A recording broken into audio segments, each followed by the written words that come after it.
The cabin that follows. The story I'm about to tell you is true. It happened to me 2 years ago in a cabin deep in the mountains of Jalisco, Mexico. A place where GPS signals die. A place where cell phones become useless plastic bricks. A place where if you scream, the only things that hear you are the trees and whatever lives between them. I stayed there alone for one night, and that night I saw something that should not exist. The worst part is not what I saw. The worst part is what I discovered 2 years later when I thought I was safe, when I had a wife, a son, a new life. I discovered that I never really left that cabin. She followed me home. My name is Marco Valdez, 32 years old, real estate agent. It sounds ordinary, does it not? A mundane job, a mundane life. The kind of existence that makes you invisible in a crowd, forgettable at parties, unremarkable in every measurable way. But in March of 2022, my mundane life ended forever. I had just transferred to the Reyes Real Estate Group, one of the largest property firms in Guadalajara. Fernando Reyes, the owner, had a reputation for being demanding but fair. He paid well. He promoted fast. He was exactly what I needed because I was drowning. I owed the bank nearly 200,000 pesos for the small apartment I shared with my girlfriend, Elena. Every month, the payments ate deeper into my savings. Every month, Elena asked the same question she had been asking for 3 years. When are we getting married, Marco? When can we start a family? And every month I gave her the same answer. Soon, my love, soon. But soon was a lie. I could not afford a wedding ring. I could barely afford the apartment.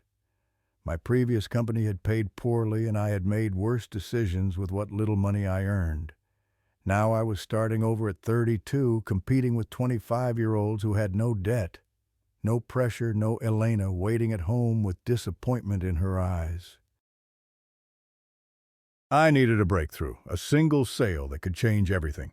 And then on my third day at the company, Fernando Reyes called me into his office. The property was called simply The Cabin on the company records. No address, no GPS coordinates, no photographs on the website. Just a name and a price tag that made my heart stop. 8 million pesos. For a cabin in the middle of nowhere, that number was astronomical. But the commission structure at Reyes Real Estate was generous. If I sold this property, I would earn enough to pay off my entire debt, buy Elena a ring she deserved, and still have money left over. There is always a price for fortune, my grandfather used to say. I should have remembered that. Fernando Reyes was a large man with hands like shovel blades and eyes that missed nothing. He sat behind his mahogany desk watching me as I reviewed the property file. It belonged to a famous singer, he said. I cannot tell you his name for legal reasons, but you would recognize it. He built it as a retreat for composing music. Complete isolation, a recording studio inside, top quality, everything.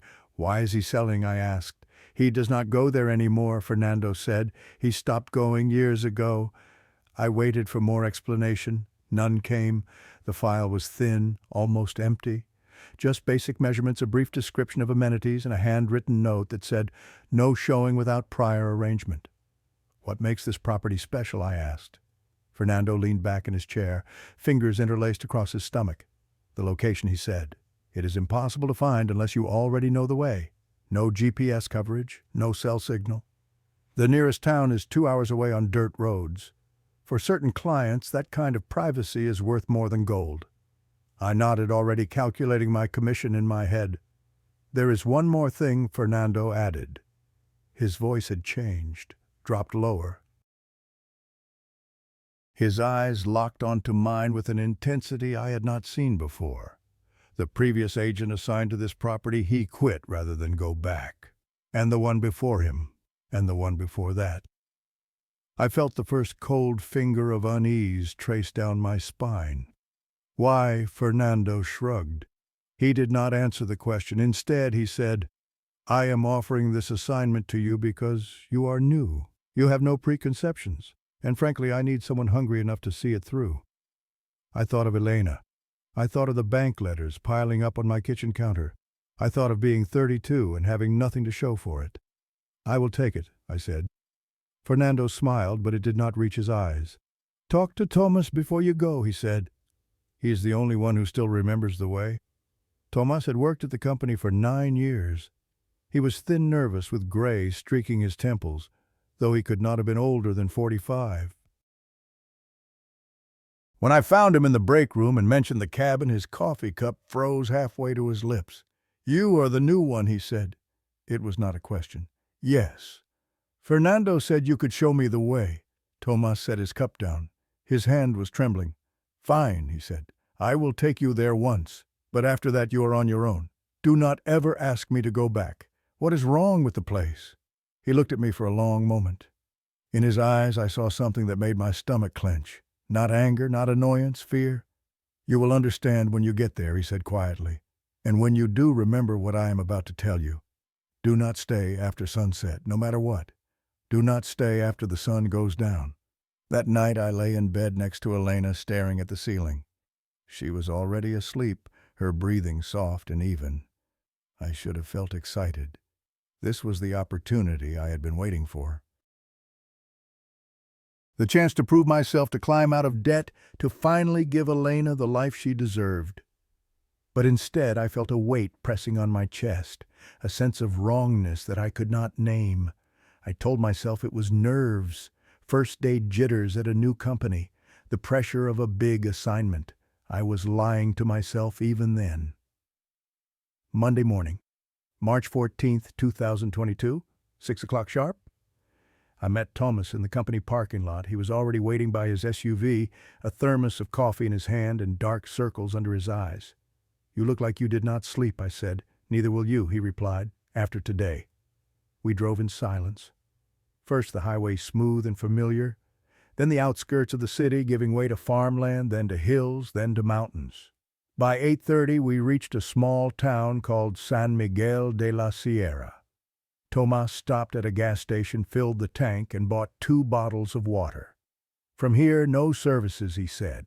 "No gas stations, no stores." "Nothing." I nodded, trying to look confident. Inside, the knot in my stomach tightened.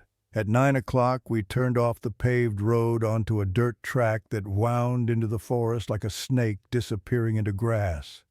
The trees closed in around us. Oaks and pines, their branches interlocking overhead, blocking out the sun. "Pay attention," Tomas said. His voice was sharp. "No GPS will help you here. You need to memorize every turn." I tried. I genuinely tried, but the road was a labyrinth. Every 100 meters there was another fork, another choice, and each path looked identical to the last. "How do you know which way to go?" I asked. "You learn," Tomas said grimly, "or you get lost. And getting lost here at night is not something you want to experience." We drove for almost 2 hours on that dirt road. The forest grew denser. The shadows grew longer. And gradually I began to notice something strange. At first I could not identify it. Just a vague sense of wrongness, like a picture hanging slightly crooked. Then it hit me. There were no sounds, no birds singing, no insects buzzing, no rustling of animals in the underbrush, just the rumble of the engine and the crunch of tires on dirt. The forest was silent, completely, utterly silent. "You noticed," Tomas said. It was not a question. "Why is it so quiet?" He did not answer for a long moment. Then, without looking at me, he said, "Some places are like that, places where things live that do not like noise." I wanted to laugh. I wanted to dismiss it as superstition, as the overactive imagination of a nervous man. But the silence pressed against my eardrums like deep water, heavy, suffocating. And then at 10:45 in the morning we arrived. The cabin emerged from the forest like a mirage. One moment there was nothing but trees. The next a clearing opened up, and there it was. It was beautiful, I have to admit that. Even now, after everything, I can acknowledge its beauty. A 2-story structure of dark wood and natural stone with a wraparound porch and windows that gleamed in the filtered sunlight. The architecture was modern but organic, designed to blend with the landscape rather than fight it. A garden surrounded it, wild now, overgrown with weeds, but still showing traces of careful planning. 8 million pesos. Looking at it, I understood why. We stepped out of the SUV. My feet touched the gravel of the driveway, and immediately I felt it. Eyes. Someone was watching me. I spun around, scanning the tree line. Nothing. Just shadows between the trunks, just the motionless branches of ancient oaks. "You feel it too," Tomas said. He was standing beside me, his arms wrapped around himself as if he were cold. "Everyone feels it the first time." "What is it?" He shook his head. "I do not know, but it has been here longer than the cabin, longer than the road, longer than any of us." We went inside. The cabin was exactly as the file described, 2 bedrooms upstairs, a living room, kitchen, and bathroom on the ground floor, and in the back a fully equipped recording studio with soundproofed walls and professional-grade equipment. It smelled of dust and disuse, of wood and something else underneath, something faintly sweet, faintly rotten, like flowers left too long in a vase. I walked through each room making notes. The floors needed refinishing in places. Some windows had cracks. The generator outside required maintenance. Minor issues. Maybe 2 days of work for a competent crew. "This is perfect," I said. "I can have this ready to show within a week." Tomas said nothing. He was standing by the living room window, staring out at the forest. His face had gone pale. "We need to leave," he said abruptly. I looked at my watch. It was barely noon. "We have time. I want to check the studio more thoroughly." "No." Tomas turned to face me. His eyes were wide, wild. "We leave now. I'm not staying here any longer than necessary. Tomas, we are professionals. I do not understand why everyone is so afraid of this place. It is just a cabin. It is just a forest." He grabbed my arm. His grip was painfully tight. "Listen to me, Marco. Listen very carefully. There are things in this world that we do not understand. Things that science cannot explain. Things that live in the spaces between what we know and what we fear. This place is one of those spaces. And if you are smart, you will never come back here after dark. You will never stay here alone. And you will never, ever open the door after sunset." I stared at him. My arm throbbed where his fingers dug in. "Do you understand?" he demanded. "Tell me you understand." "I understand," I said, but I was lying. I did not understand. Not then. I thought he was paranoid. I thought the isolation had gotten to him the same way it gets to people who spend too much time alone. I was young enough and arrogant enough to believe that fear was a weakness I could overcome with willpower. I was wrong. We left shortly after noon. Tomas drove even faster on the way out, taking the turns with a recklessness that made me grip the door handle. Neither of us spoke until we reached the paved road. "I will show you the way one more time," Tomas said finally. "After that, you are on your own." I nodded. Fair enough. He dropped me off at the company parking lot where my car was waiting. Before I got out, he grabbed my arm one last time. "Remember what I said, Marco. Do not stay after sunset. I will remember." But even as I said it, I was already planning to ignore him. I spent the next 3 days arranging the repairs. Rafael, a contractor from San Miguel de la Sierra, agreed to send a crew. 2 days of work, he estimated. Maybe less if they started early. "Perfect," I said. "I will meet them at the cabin, and I will stay overnight to supervise." There was a pause on the phone, a long one. "You are staying overnight?" Rafael asked. His voice had changed. "Yes." "Is that a problem?" "No, no problem. The men, they will want to leave before dark. They will not stay past 6. That is fine. I will stay alone." Another pause. Longer this time. "Senor," Rafael said carefully, "that area, it has a reputation. The old people, they tell stories about things in the forest, things that come out at night." "I appreciate the warning," I said, "but I am not superstitious." "It is not superstition, senor. It is experience." I thanked him for his concern and hung up. Monday, March 14th. The crew arrived at 8 in the morning, driving 2 pickup trucks loaded with materials. Rafael was a solid man in his 50s with calloused hands and a face weathered by decades of sun. His workers were younger, quieter, and they kept glancing at the forest as if expecting something to emerge. They worked fast. Faster than any crew I had ever seen. No breaks for coffee, no cigarettes, no casual conversation. They moved with a focused urgency that bordered on fear. By 5:30, they had completed about 70% of the work. "We have to go," Raphael said, approaching me on the porch. He was wiping his hands on a rag, but his eyes were on the sun sinking toward the western mountains. "It is still light," I protested. "You have at least another hour." "No," he shook his head firmly. "The road from here is 2 hours. If we leave now, we arrive in San Miguel before full dark. If we wait, we will still be in the forest when night comes. And that is not something my men are willing to risk." "Why? What are you all so afraid of?" Raphael looked at me for a long moment. In his eyes I saw the same thing I had seen in the eyes of Thomas, that ancient primal recognition of something beyond understanding. "You have not heard about her?" he asked quietly. "Her La Llorona Negra." A chill ran down my spine despite the warm evening air. I knew the legend of La Llorona, of course. Every child in Mexico grew up hearing about the weeping woman, the ghost who drowned her children, and now wanders the earth searching for them. But La Llorona Negra was a name I had not heard. "Who is she?" Raphael did not answer. He turned and walked toward his truck, his men already climbing into their vehicles. At the door he paused and looked back at me. "Leave before sunset, senor," he said, "or do not leave at all." Then they drove away. I watched their taillights disappear into the forest. The engine sounds faded, and then there was silence.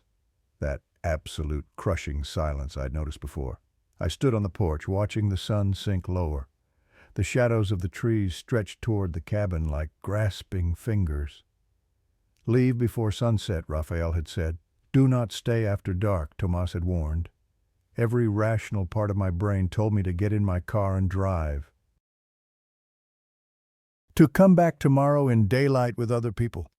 But another part of me, the proud, stubborn, foolish part, refused. I had been called a coward before. By my father, who thought real men did not cry. By my first boss, who thought real workers did not complain.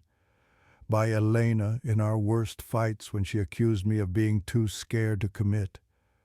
I was not going to be a coward now, not over a cabin in the woods, not over superstitions and old wives' tales.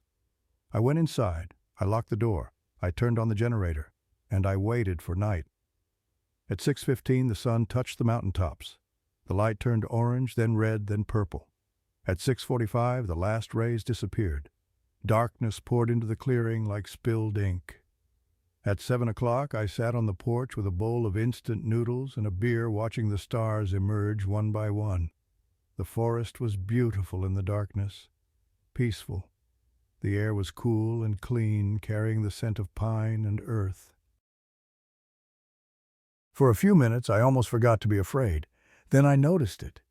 There were no sounds. Not the chirp of crickets, not the hoot of owls, not the rustle of nocturnal animals beginning their hunt. Nothing. Just silence. A silence so complete that I could hear my own heartbeat. And then, from somewhere deep in the forest, I heard laughter. Not human laughter, not the kind you hear at parties or in bars or from children playing in parks. This was higher, sharper, more ragged, like someone laughing while being strangled. My beer slipped from my fingers. It hit the porch with a dull clatter. The laughter stopped. Silence returned. I stared into the darkness between the trees, my heart hammering in my chest. Just an animal, I told myself. Some kind of bird, maybe, or the wind playing tricks. The forest does strange things to sound. But even as I formed the thought, I knew it was wrong. Whatever made that sound was not natural. And it was coming from the same direction where earlier that day I had felt those invisible eyes watching me from the trees. I went inside. I locked every door, checked every window, turned on every light, and I waited. At 9:15 the lights began to flicker. The generator, I told myself. It must be running low on fuel. The crew had been using power tools all day, drills, sanders, saws. They had burned through most of the gasoline without thinking to refill it. I stood in the middle of the living room watching the bulbs pulse. Bright, dim, a slow, irregular heartbeat of light. If the generator died, I would be plunged into complete darkness. No streetlights out here, no moon tonight, just the black of a forest that swallowed everything. I had to go outside. The thought made my stomach clench. Outside where I had heard that laughter. Outside where something had been watching me from between the trees. But the alternative was worse. Sitting here in the dark, blind and helpless, waiting for dawn, I grabbed the flashlight from my bag, checked the batteries, took a deep breath. You are being ridiculous, I told myself. There is nothing out there, just trees, just shadows, just your own paranoid imagination. I opened the door. The night air hit me like a wave of cold water. It should have been warm. March in Jalisco is mild, pleasant. But this cold was different. It seeped into my bones, wrapped around my spine like frozen fingers. I swept the flashlight beam across the clearing. The generator shed was about 10 meters away, a small wooden structure that housed the machinery. Between me and it was open ground. Gravel, weeds, nothing else. I stepped off the porch. The gravel crunched under my feet. The sound was impossibly loud in the silence. Each step echoed through the clearing like a gunshot. I was halfway to the shed when I heard it again. The laughter. Closer this time, much closer. Coming from the tree line to my left, maybe 15 meters away. I froze. The flashlight trembled in my hand, the beam wavering across the ground. "Who is there?" I called out. My voice sounded thin, reedy, afraid. No answer, just that awful, strangled laughter rising and falling like a broken music box. Then silence. I wanted to run. Every instinct screamed at me to drop the flashlight, sprint back to the cabin, lock the door, and hide until morning. But my legs would not move. I stood there, rooted to the spot, the beam of my flashlight pointed uselessly at the ground. "Move," I told myself. "Move, you coward. Move or die." Something rustled in the trees. I ran, not toward the cabin, toward the generator shed. I do not know why. Some desperate, irrational part of my brain decided that if I could just get the lights back on, everything would be fine. Light meant safety. Darkness meant death. I reached the shed, tore open the door, found the fuel can. My hands were shaking so badly that I spilled gasoline everywhere, on my shoes, on my pants, on the ground. The smell was overwhelming, chemical and sharp. I filled the tank, primed the generator, pulled the starter cord once, twice, 3 times. The engine roared to life.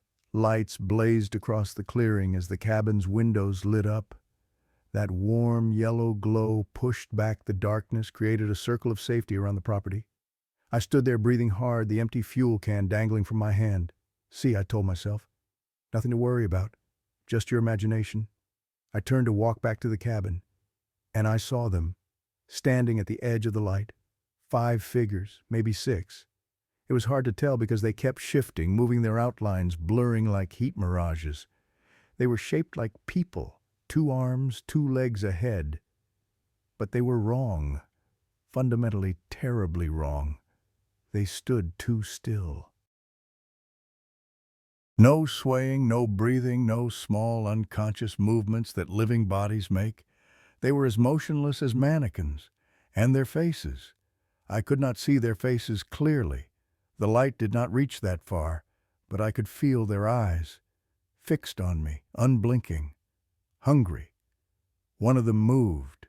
It did not walk. Walking implies a normal human gait, the alternating rhythm of legs and feet. This was different. It flowed, it undulated, its body twisted in ways that human bodies should not twist, bending at angles that made my brain hurt to look at. And its knees, God help me, its knees bent backwards like a goat, like a dog, like something that wore a human shape but did not understand how human bodies were supposed to work. I dropped the fuel can. It clattered against the ground. The sound broke whatever spell had frozen me in place. I ran. I ran faster than I have ever run in my life. Across the gravel, up the porch steps, through the cabin door. I slammed it behind me, threw the deadbolt, dragged the heavy oak dining table across the floor, and shoved it against the door. Then I ran to the back of the cabin, to the recording studio, the room without windows. I slammed that door to, locked it, and collapsed against the wall. My chest was heaving. My heart felt like it was trying to break through my ribs. My hands were slick with gasoline and sweat. What the hell was that? What the hell did I just see? Not human. Those things were not human. I fumbled for my phone, pulled it out. The screen glowed in the darkness. No signal. Of course, there was never any signal here. The nearest cell coverage was 20 minutes down the mountain at a specific spot on the road where the terrain allowed a faint connection to the outside world. I was alone, completely alone, with those things outside, and no way to call for help. I sat in the corner of the studio, knees drawn up to my chest, flashlight clutched in one hand, phone in the other. The screen said 10:14. Less than an hour since I had been sitting on the porch thinking how beautiful the stars were. Time passed, I do not know how much. In that windowless room cut off from the outside world, minutes stretched into hours, or maybe hours compressed into minutes. I could not tell anymore. I listened. At first there was nothing, just the hum of the generator, the whisper of my own breathing. Then I heard footsteps, not from outside, from inside the cabin. Someone was walking through the living room, step, step, step, slow, deliberate, unhurried. The footfalls were heavy, solid, not the skittering of an animal or the creaking of old wood settling. This was the sound of something walking on 2 feet, something that had gotten inside. But how I had locked the door. I had blocked it with the table. The footsteps continued, closer. Moving toward the hallway, toward the studio. I stopped breathing. I pressed myself into the corner, made myself as small as possible, as if I could somehow disappear into the wall. Step, step, step. The footsteps stopped directly outside the studio door. Silence. I stared at the door. In the darkness, I could see nothing but its faint outline, the handle, the crack at the bottom where a thin line of light from the hallway seeped through. A shadow passed across that light. Something was standing on the other side. I heard breathing, not human breathing. This was deeper, rougher, wet, like air being drawn through a throat filled with mud, like lungs that had forgotten how lungs were supposed to work. The door handle began to turn, slowly, so slowly, centimeter by centimeter. I watched it rotate, my eyes fixed on that small piece of metal that was the only thing between me and whatever stood on the other side. The handle turned a quarter of the way, then stopped. The lock held. Silence. The breathing continued, in, out, that awful wet gurgling sound. Then the handle returned to its original position. The shadow moved away from the door. Footsteps retreated down the hallway, through the living room, toward the front door. I heard the front door open. I heard it close. And then, nothing. I do not know how long I sat there frozen, waiting for something else to happen. It could have been 10 minutes. It could have been 2 hours. When you are that afraid, time becomes meaningless. Eventually, I realized I had to move. I could not stay in this room forever. I needed to get out. I needed to get to my car, drive down the mountain, find help. I stood up. My legs were numb, tingling with pins and needles. I had been sitting in the same position for so long that my muscles had forgotten how to work. I crept to the studio door, pressed my ear against it, listened. Nothing. I unlocked the door, opened it a crack, peered out. The hallway was empty. The lights were on, casting their warm glow on the wooden floors.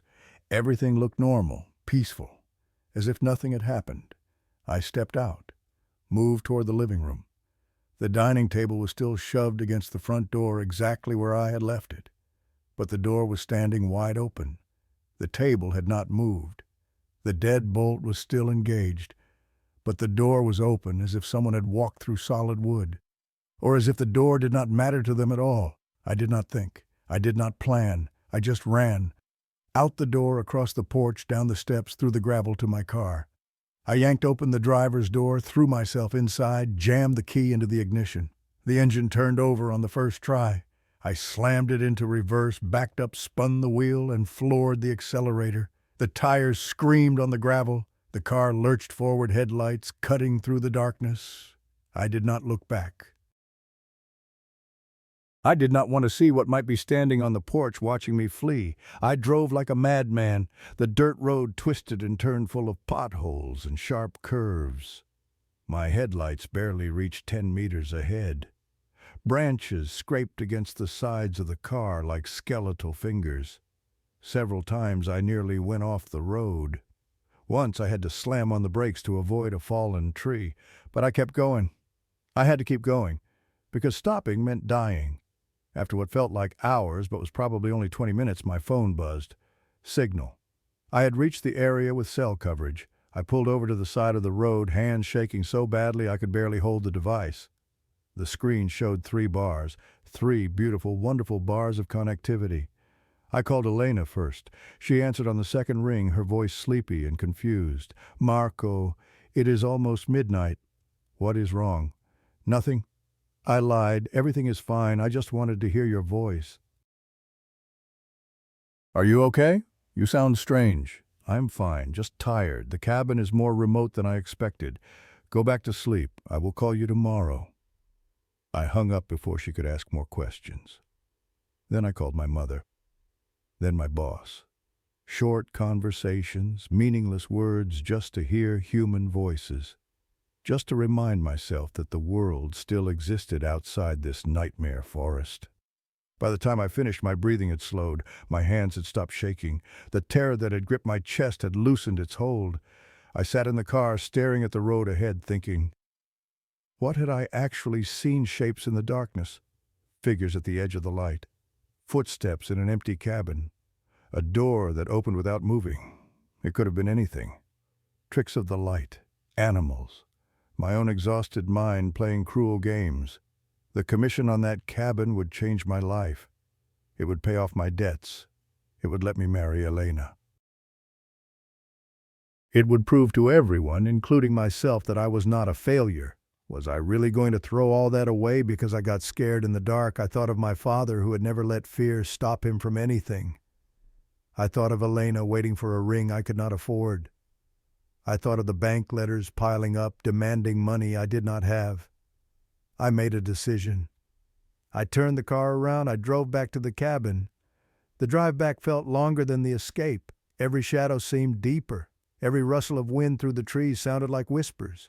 I gripped the steering wheel so tightly my knuckles turned white. But nothing attacked me. No figures appeared on the road. No laughter echoed through the forest. When I pulled into the clearing, the cabin looked exactly as I had left it. Lights blazing, door standing open, generator humming in its shed. I sat in the car for a long time, engine running, watching. Nothing moved. Finally, I turned off the engine and stepped out. I walked to the cabin, climbed the steps, stood in the doorway. The living room was empty. The hallway was empty. Every room I checked was empty. But something had changed. On the coffee table in the living room, placed precisely in the center, was a flower. A small wildflower with petals so dark they looked black. It had not been there before. I was certain of it. When I had fled the cabin, that table had been bare. Someone had been inside while I was gone. Someone had left this flower for me. I picked it up with trembling fingers. The petals felt wrong. Not like normal flower petals, soft and delicate. These were waxy, stiff, cold, like touching dead skin. A message, I thought. But what did it mean, welcome warning thread? I dropped the flower back on the table, wiped my fingers on my pants, trying to get rid of the feeling of those cold petals. I need to leave, I thought, right now. Drive to San Miguel, check into a hotel, come back in the morning with Rafael and his crew. But even as I thought it, I knew I would not do it. The drive to San Miguel was 2 hours. It was already past midnight. By the time I arrived, found a hotel, checked in, it would be nearly 3 in the morning.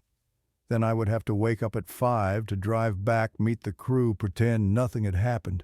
And what would I tell them? That I got scared, that I ran away, that I saw monsters in the woods?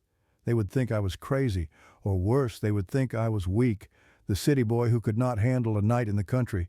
No, I would stay. I would lock myself in the studio, stay awake until dawn, and never mention any of this to anyone. In the morning, the crew would arrive. The work would be finished. I would sell this cursed cabin to some rich fool who wanted privacy, collect my commission, and never come back here again. I could survive one more night. I checked every window, every door. I pushed the dining table back against the front entrance. I turned on every light in the cabin, flooding the place with brightness. Then I retreated to the studio with a bottle of water, my phone, and my flashlight. I locked the door, sat down in the corner, and prepared to wait out the night. 3:47 in the morning. I had managed to stay awake through sheer force of will. My eyes burned, my head throbbed. Every few minutes I would catch myself starting to drift off, and I would jerk awake, heart pounding. The cabin had been quiet for hours. No footsteps, no breathing, no doors opening by themselves. Maybe it was over. Maybe whatever had been here had gotten bored and left, or maybe it was waiting. I was reaching for my water bottle when I heard it. A sound from outside, from the clearing. The car alarm. My car alarm was going off, blaring into the night, shattering the silence like a hammer through glass. I jumped to my feet, ran to the studio door unlocked. It sprinted through the cabin to the living room window. Outside, my car sat in the clearing, headlights flashing, horn honking in that rhythmic pattern that all car alarms make. Something had triggered it. Something had touched my car. I pressed my face to the glass, trying to see into the darkness beyond the reach of the cabin lights. And I saw her, a figure running toward the trees. Female, I thought from the shape. Tall, thin, moving with that same unnatural fluidity I'd seen before. She was wearing something dark, a cloak or a dress that flowed behind her as she ran. But it was her legs that made my blood freeze. They were wrong, bent at the wrong angle, knees pointing backward. She moved like a deer. No, not a deer. Something worse, something that had learned to imitate how deer move but did not quite get it right. In 3 seconds, she had crossed the clearing and vanished into the forest. The car alarm continued to blare.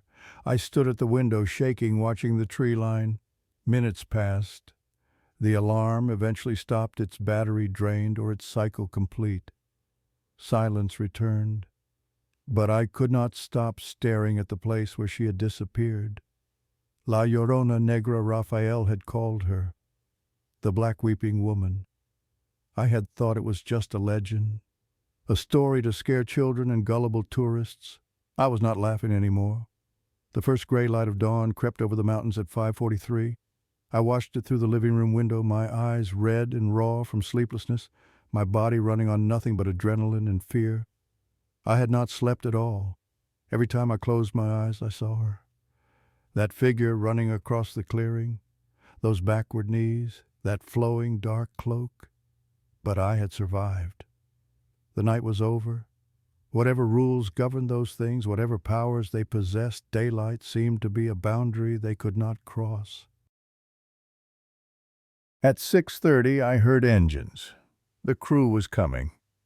I walked outside onto the porch and watched the 2 pickup trucks emerge from the forest, bouncing over the rutted dirt road. Raphael was driving the first one. I had never been so happy to see another human being in my life. They parked in the clearing, doors opened. Men climbed out, stretching, yawning, clutching thermoses of coffee. Raphael approached me, his weathered face creased with concern. "Senor Valdez, you look terrible." "I did not sleep well," I said. It was the understatement of the century. He studied my face for a long moment. Something in his eyes told me he knew. Not the details, maybe, but the broad strokes. He had grown up in these mountains. He had heard the stories. He knew what walked the forest at night. But he did not ask questions. He just nodded and turned to his crew. "Let us finish this quickly," he said. "I want to be down the mountain by noon." They worked even faster than the day before. By 10 o'clock, the repairs were complete, the floors were refinished, the windows were replaced, the generator was serviced and topped off with fuel. The cabin was ready to sell. I wrote Raphael a check, adding a generous bonus for the speed of the work. He accepted it with a nod, but did not look at the amount.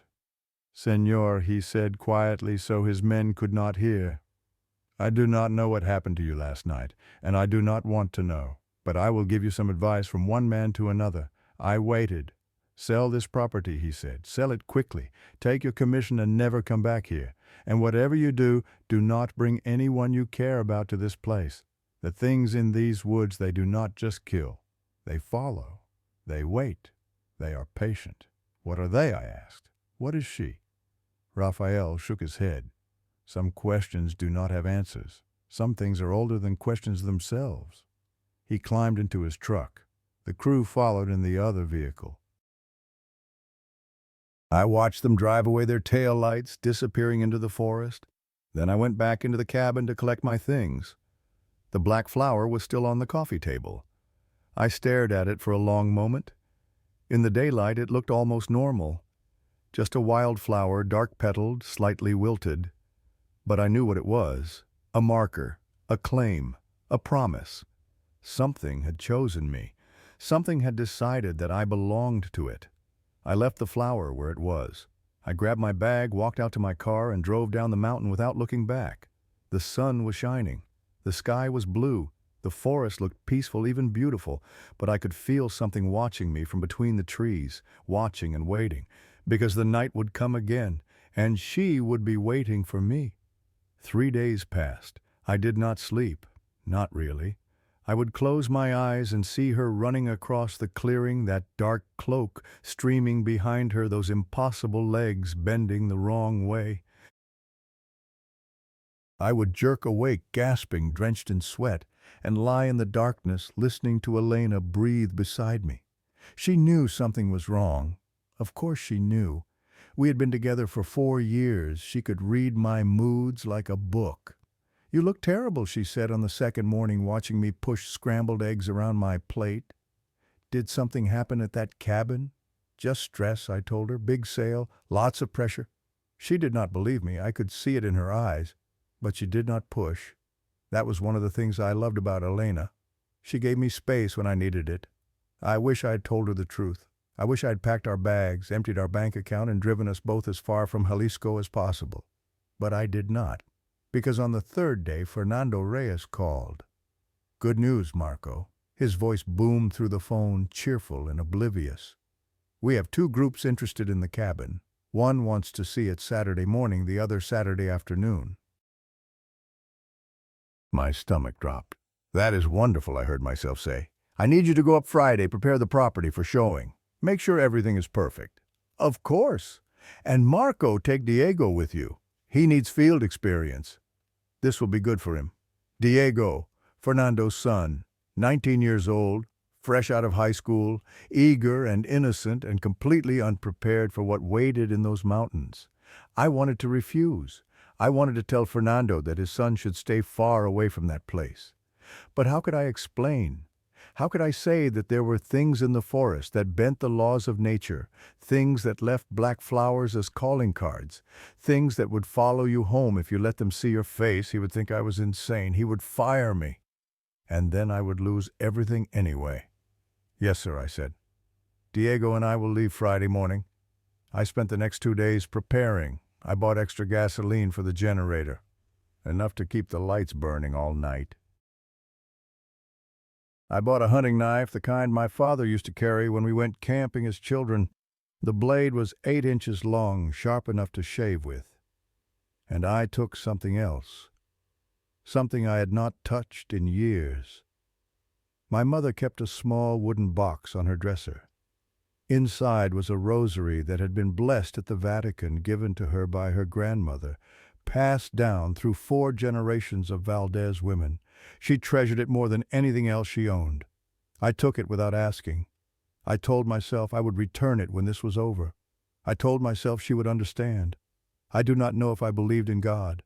I had stopped going to church years ago, stopped praying, stopped thinking about anything beyond the material world. But standing in my mother's bedroom, holding that rosary in my palm, feeling the cool weight of the silver crucifix, I felt something I had not felt in a long time. Hope. Or maybe just desperation wearing hope's mask. Friday morning, March 18th. 6 o'clock. Diego pulled up in front of my apartment building, driving his father's Toyota Land Cruiser. It was a beast of a vehicle, built for rough terrain, capable of handling anything the mountain roads could throw at it. "Good morning, Senor Valdez." Diego grinned at me through the window. Ready for an adventure, he was so young, so eager. His whole life ahead of him, full of possibilities he could not even imagine yet. I wanted to tell him to turn around, to go home, to forget about the cabin and the commission and everything else. Instead, I climbed into the passenger seat and said, "Let us go." The drive was uneventful at first. Diego talked constantly, filling the silence with stories about his plans for university, his girlfriend, his dreams of someday taking over his father's company. I nodded at the right moments, made appropriate sounds of interest, but my mind was elsewhere.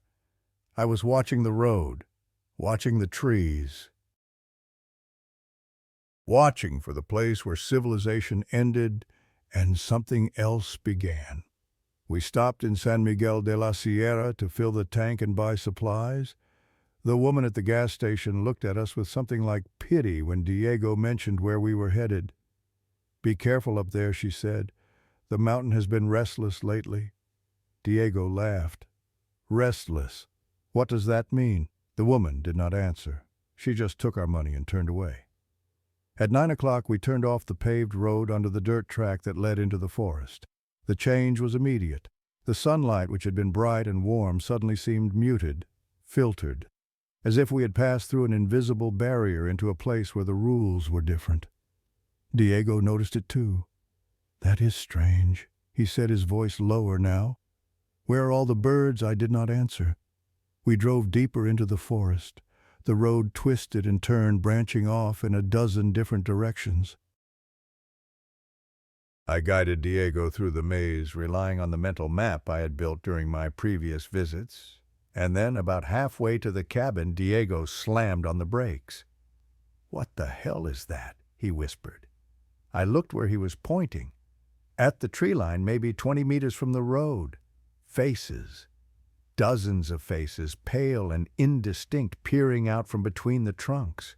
They were too far away to see clearly, half hidden by shadows and branches, but they were unmistakably there, watching us. "Just keep driving," I said. "But those are people." Diego's voice was rising. "There are people standing in the trees. They are not people. Drive, now." Something in my tone must have reached him. He took his foot off the brake and pressed the accelerator. The Land Cruiser lurched forward. As we passed the spot where the faces had appeared, one of them moved. It turned to follow our progress, its head rotating slowly on its neck. I looked away. I did not want to see more. We reached the cabin at 10:45. It looked exactly as I had left it. Peaceful, picturesque. A beautiful retreat in the heart of the wilderness. But when we climbed out of the Land Cruiser, neither of us moved toward the front door. "Do you feel that?" Diego asked. His voice was barely above a whisper. I felt it. That sense of being watched. That pressure on the back of my skull. That primitive animal knowledge that something was wrong. "There is someone inside," Diego said. "I know." We stood there for a long moment, staring at the cabin. The window stared back dark and empty. Finally, I reached into my bag and pulled out the hunting knife. I handed it to Diego. "Keep this with you. Do not let it out of your sight." He took it without question. His face had gone pale. We walked to the cabin together, up the steps, across the porch, to the front door. I unlocked it, pushed it open. The interior was dim, the curtains drawn against the morning sun. Dust motes drifted in the thin beams of light that squeezed through the gaps. "Hello," I called out. "Is anyone here?" No answer. We searched every room, the bedrooms upstairs, the bathroom, the kitchen, the recording studio, every closet, every corner, every space large enough to hide a human being. Nothing. But the feeling persisted. That sense of presence, that certainty that we were not alone. "Whatever it is," I said, trying to sound more confident than I felt, "it is not showing itself. Let us just focus on preparing the cabin. The first clients will be here in a few hours." Diego nodded, but he kept the knife in his hand. At 3:47 in the afternoon, the first clients arrived. I heard the engine before I saw the vehicle. A black SUV, expensive, with tinted windows so dark I could not see inside. It parked in the clearing beside our Land Cruiser. Two people emerged. The man was in his 40s with a forgettable face and the bearing of an accountant. Gray suit, conservative tie, shoes that were already getting dirty in the mountain dust. The woman was younger, maybe 25, small and slender, but with a presence that made the man seem like a shadow beside her. She wore all black, black pants, black blouse, black jacket. Her hair was pulled back severely, and her eyes swept the clearing with the cold efficiency of a predator scanning for prey. They did not introduce themselves. They did not shake hands. The woman simply said, "We are here to evaluate the property." "Of course." I tried to smile. "Shall I show you inside? That will not be necessary." They walked past me without another word. The man went inside the cabin. The woman circled around to the back. I exchanged a glance with Diego. He looked as confused as I felt. For the next 20 minutes we stood on the porch and waited. The man emerged, occasionally walked to a different part of the property, and disappeared again. The woman spent most of her time in the forest behind the cabin doing something I could not see. Finally they reconvened by their SUV. "Where is the septic tank?" the woman asked. It was the first time she had addressed me directly. I blinked. "The septic tank, show me." I led her around to the back of the property to the area where the septic system was buried. She studied the ground for a long moment, then pulled out her phone and made a call in a language I did not recognize. When she finished, she looked at me and smiled. It was not a pleasant smile. "Our employer will be in contact," she said. "This property meets his requirements." They got back in their SUV and drove away. Diego was standing beside me, staring after them. "What was that about?" he asked. "I have no idea." But something about the encounter left me deeply unsettled. They had not looked at the cabin like buyers. They had looked at it like they were searching for something specific. Something that was not listed in any property file. At 4:30, dark clouds began to gather over the mountains. By 5 o'clock, the first drops of rain were falling. By 5:30, the sky had turned the color of bruises, and thunder was rolling across the peaks. The second clients called to cancel. The weather was too dangerous for the mountain roads. I wanted to leave, too. Every instinct screamed at me to get in the Land Cruiser, drive down the mountain, and never look back. But the first group had made an offer. Fernando was negotiating terms. If I abandoned the property now, I would lose the commission. I would lose my job. I would lose everything I had been working toward. "We need to stay," I told Diego, "just for tonight. The roads are too dangerous in this storm anyway. We will leave first thing in the morning." He looked out the window at the rain slashing against the glass. "Okay," he said, "but I've a bad feeling about this." So did I. At 6:47, the rain stopped as suddenly as it had started. The silence that followed was worse than the storm. I was standing at the window watching the last of the daylight fade when I heard the engine. Another vehicle was coming up the mountain road. I watched it emerge from the forest. Not the black SUV from earlier. This was an old pickup truck, battered and rust-spotted, its headlights cutting through the gathering dusk. It pulled into the clearing and stopped.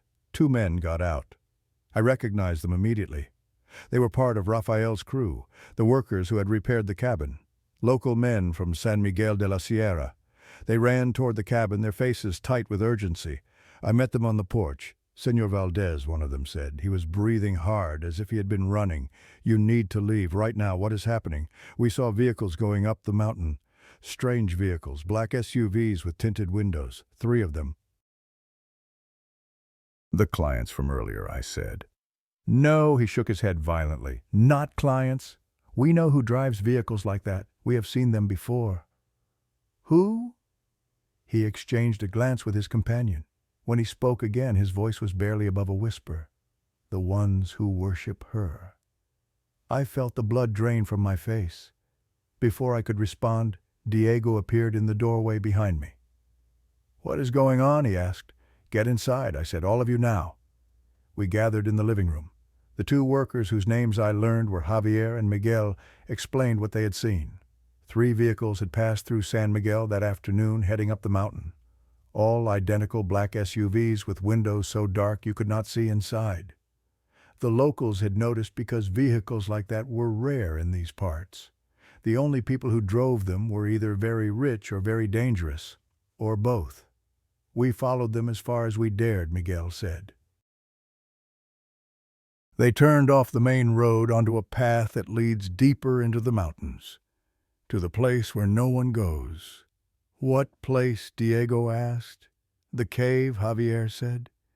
His face had gone pale. La Puerta, the gate. I remembered what Rafael had said about La Llorona Negra, about things that were older than questions, about some questions not having answers. What gate, I demanded. What are you talking about? Javier and Miguel looked at each other. Some silent communication passed between them. This cabin, Miguel said slowly, was not built here by accident. The singer who commissioned it, he knew what this place was. He was one of them, one of who the worshippers, the followers of La Señora Negra. They have been coming to these mountains for generations, performing rituals, making offerings of what Miguel did not answer. He did not need to. The cave, Javier continued, is about 2 kilometers from here up the mountain. They call it La Puerta because they believe it is a doorway, a passage between this world and the world below. Hell, I said. You are talking about a gateway to hell. We do not know what it is a gateway to, Miguel said. We only know that things come through, things that should not exist, things that do not obey the laws of God or nature. Like her, I said, La Llorona Negra. Both men flinched at the name. Do not say it, Javier hissed. Not here, not at night. She can hear her name. She comes when she is called. I looked at Diego. His face was white as paper. We need to leave, he said. Right now. The roads are flooded, Miguel said. We barely made it up here. Going down in the dark in this mud, we would slide off the mountain. Then what do? We wait, Javier said grimly. We stay inside. We keep the lights on. We do not open the door for anyone or anything. And we pray that dawn comes quickly. At 8:30, the generator began to sputter. I had checked it earlier. The tank was full. There was no reason for it to struggle, but it was struggling anyway. The lights flickered, dimmed, brightened, dimmed again. I will check it, I said, reaching for my flashlight. No. Miguel grabbed my arm. No one goes outside after dark. That is the rule. The generator is only 10 meters away. It does not matter if it is 1 meter away. Once the sun sets, you do not leave this cabin, not for any reason. As if to emphasize his point, the generator coughed one final time and died. The lights went out. Darkness crashed down on us like a physical weight. I could not see my hand in front of my face. Flashlights, Javier said. Everyone turn on your flashlights. We fumbled in the darkness. One by one, 4 beams of light cut through the black. We need to stay together, Miguel said. One room. All of us. We gathered in the recording studio. The room had no windows, only one door. It was the most defensible position in the cabin. We sat with our backs against the walls, flashlights pointed at the center of the room, creating a circle of light in the darkness. And we waited. At 9:15, we heard the first knock. 3 knocks on the front door, slow, deliberate, evenly spaced. No one moved. Hello, a voice called out. A woman's voice. Please, I need help. My car broke down. The voice was sweet, melodic, almost hypnotic. Part of me wanted to stand up, walk to the door, open it, but another part recognized something wrong. The voice was too perfect, too smooth, like someone reading from a script without understanding what the words meant. Do not answer, Javier whispered. Do not make a sound. We sat in silence. The knocking came again, louder this time. I know you're in there, the voice said. Its sweetness was fading, replaced by something colder. I can smell you. Diego made a small sound, a whimper. I can wait. Then footsteps, moving away from the door, down the porch steps, across the gravel. Silence. Is it gone? Diego whispered. No, Miguel said. She is never gone. She is just waiting. At 10:43, I realized I had to use the bathroom. The pressure was becoming unbearable. I had been drinking water all day to stay alert. Now my body was demanding release. "I need to go," I whispered to Javier. "The bathroom." He shook his head. "Hold it. I cannot. I physically cannot." He studied my face for a moment, then he nodded. "Go fast. Leave the door open. Do not look out any windows." I crept out of the studio, flashlight in hand. The hallway stretched before me, dark and endless. The bathroom was only 10 meters away. It felt like 10 kilometers. I reached it, did what I needed to do, turned to leave, and saw the window. I had not meant to look. Javier had told me not to look. But the window was right there, and my flashlight beam caught the glass, and for one instant I saw what was on the other side. A face. Pressed against the window so close that the glass was fogging with its breath. A woman's face, pale as milk, with eyes that were nothing but black holes, and a mouth stretched into a grin that split its face almost in half. I screamed. The face moved, not away, toward me. The window began to slide open. A hand reached through, long, pale fingers with nails like black thorns. It groped blindly, reaching for my face. I stumbled backward, tripped over the bathroom threshold, crashed to the floor. My flashlight flew from my hand, spinning across the tiles, its beam strobing wildly. In the chaos of light and shadow, I saw the thing squeeze through the window. Its body bent in ways that human bodies should not bend. Its joints popped and cracked as it contorted itself through the narrow opening, and its legs bent backward at the knee. I scrambled to my feet, turned, ran. My shin hit something hard. I fell again. My hands scraped across the wooden floor, splinters driving into my palms. Behind me I heard movement, that wet cracking sound of joints bending wrong. I crawled, hands and knees dragging myself toward the studio door. Blood was running down my arms. Pain screamed through my body. The studio door flew open. Javier and Miguel burst out their flashlights, cutting through the darkness. The thing behind me hissed, a sound like steam escaping a cracked pipe. In the flashlight beams I caught a glimpse of it. A creature wearing a woman's shape like an ill-fitting coat. Its skin was gray, mottled, stretched too tight over bones that seemed to shift beneath the surface. It wore a cloak, black fabric with golden patterns that glinted in the light, like a mockery of the Virgin Mary's mantle. Then it was gone. Moving faster than anything that size should move, it slithered backward through the bathroom window and disappeared into the night. Javier and Miguel dragged me into the studio. Diego slammed the door behind us. "Are you hurt?" Miguel demanded.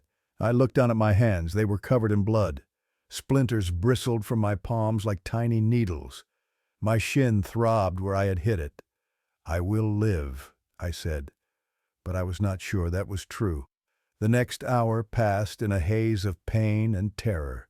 Miguel cleaned my wounds as best he could with supplies from a first aid kit. The splinters came out one by one, each extraction sending fresh waves of agony through my hands. Diego sat in the corner, his knees drawn up to his chest, rocking slightly. He had not spoken since my encounter with the creature.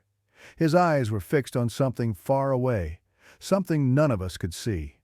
The knocking continued intermittently, sometimes at the front door, sometimes at the windows, sometimes from directly above us on the roof as if something was walking up there. And the voices, not just the woman's voice anymore. Now there were others, men, women, children. All asking to be let in, all claiming to need help, all promising that they meant no harm. We ignored them all. At 1:17 in the morning, the voices stopped.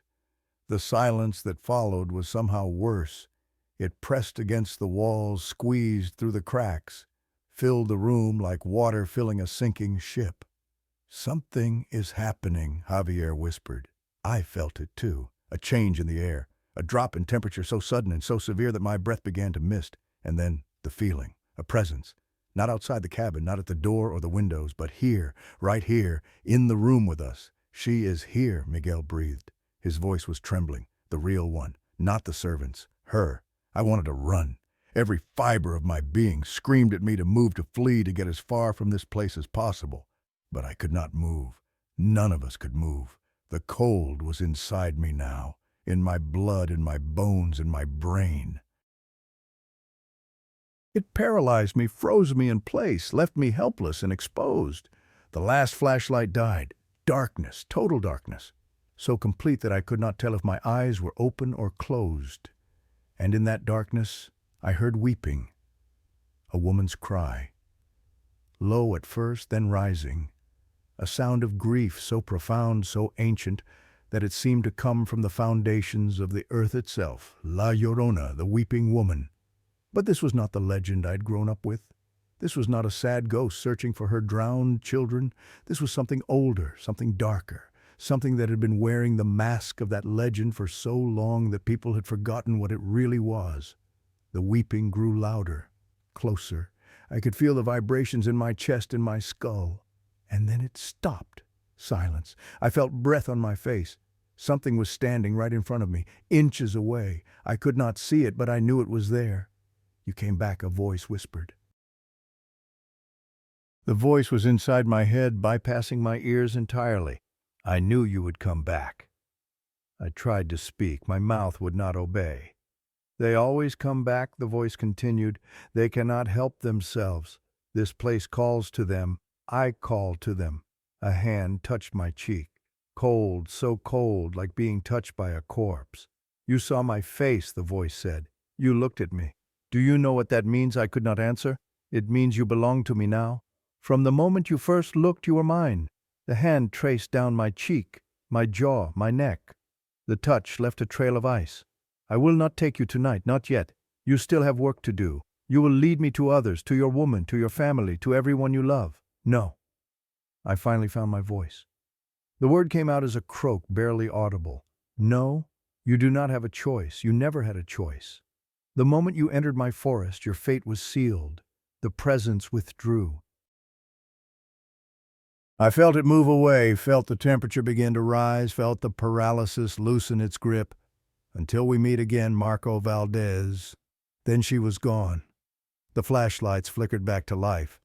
I looked around the room. Javier and Miguel were slumped against the wall, unconscious or in shock. Diego was lying on the floor, curled in a fetal position, whimpering softly. And my hands. I looked down at my hands. There were marks on my arms, not the scratches from the splinters. These were different, lines of black, like veins filled with ink, spreading from my wrist toward my elbows. As I watched, the lines faded, sinking back beneath my skin, disappearing. But I knew they were still there, inside me, part of me now, forever. At 5:18 in the morning, the first light of dawn crept through the cabin windows. We stumbled outside like survivors of a shipwreck. The air was fresh, clean smelling of pine and wet earth. But something had happened.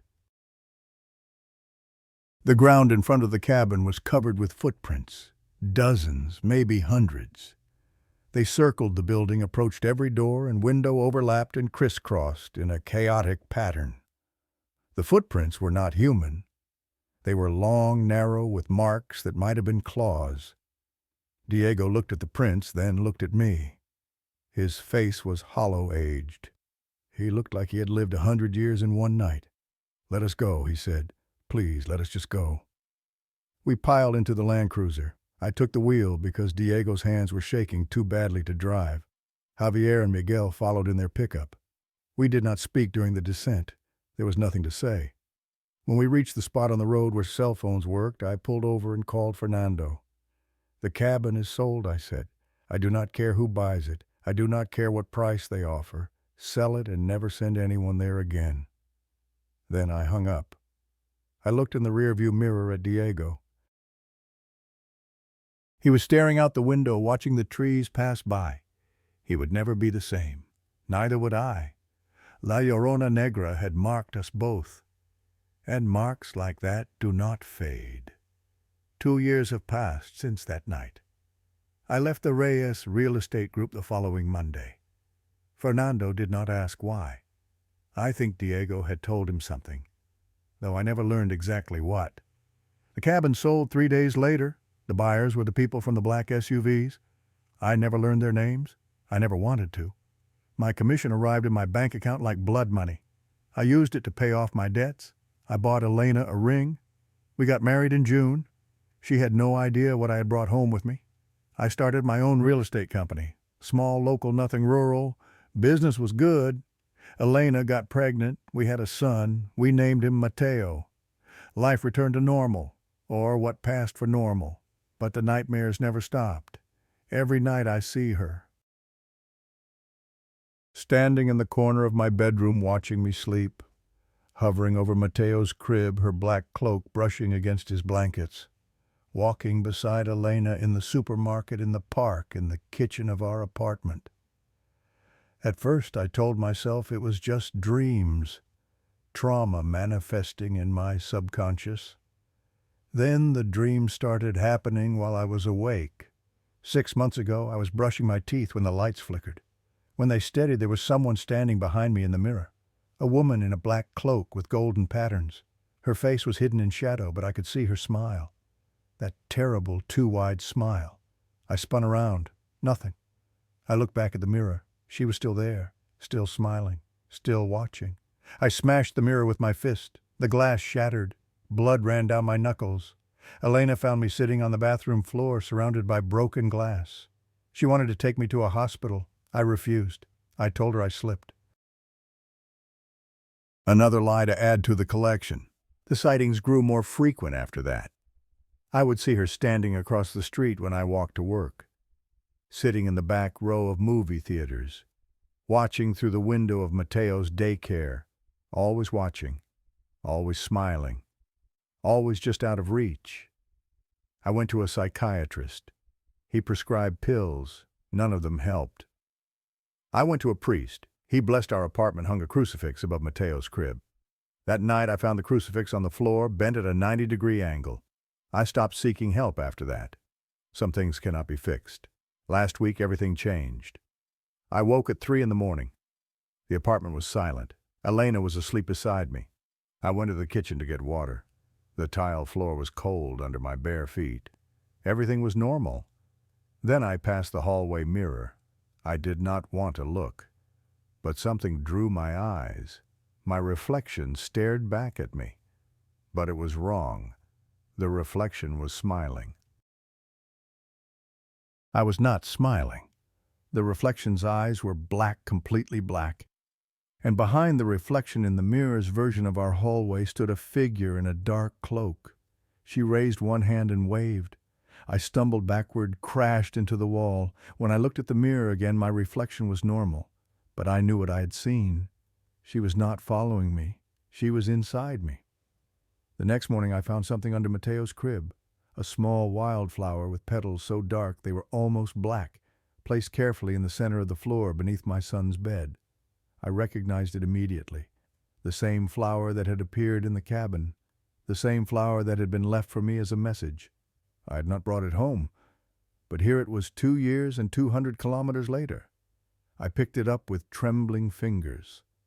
The petals were cold, waxy, wrong, just like before. That night Elena mentioned something that made my blood freeze. "Mateo woke up last night," she said casually. "He was talking to someone in his room. When I asked who, he said it was the pretty lady in the black dress. I sent Elena and Mateo away the next morning. I told her my mother was sick, that she needed help. Elena did not believe me, but she went. I watched the taillights disappear around the corner. Then I went back inside to wait. I am writing this now in my empty apartment at 2:47 in the morning. The lights have been flickering for the past hour. The temperature has dropped so low that I can see my breath. And in the hallway just outside the bedroom door I can hear footsteps. She is here. I know what happens next. I have always known since the moment I first looked at her face through that bathroom window in the cabin. 'You belong to me now,' she said. She was right. The door is opening. I can see her now, standing in the doorway, that black cloak, that impossible smile, those eyes like holes in reality. I understand now finally the truth that I have been denying since the beginning. I was never going to escape. None of us escape. The moment we see her, we are hers, forever. So I leave you with this warning. If you ever find yourself in a place where the GPS stops working, where your phone has no signal, where the forest is so quiet, you can hear your own heartbeat, turn around, go home, do not look back. If you hear 3 knocks at your door in the middle of the night, do not answer. Do not even approach the door. Pretend you heard nothing. And if you ever find a black flower somewhere, it should not be somewhere near someone you love. Run, because she is patient. She has been waiting for centuries, and she will wait centuries more.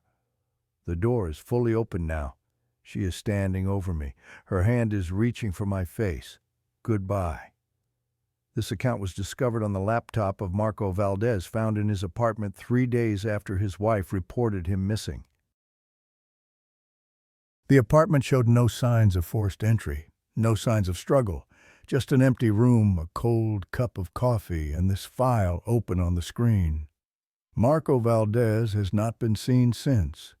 His wife and son have relocated. Their location is not public information. The cabin in the mountains of Jalisco was demolished 6 months later. The land was purchased by an anonymous buyer.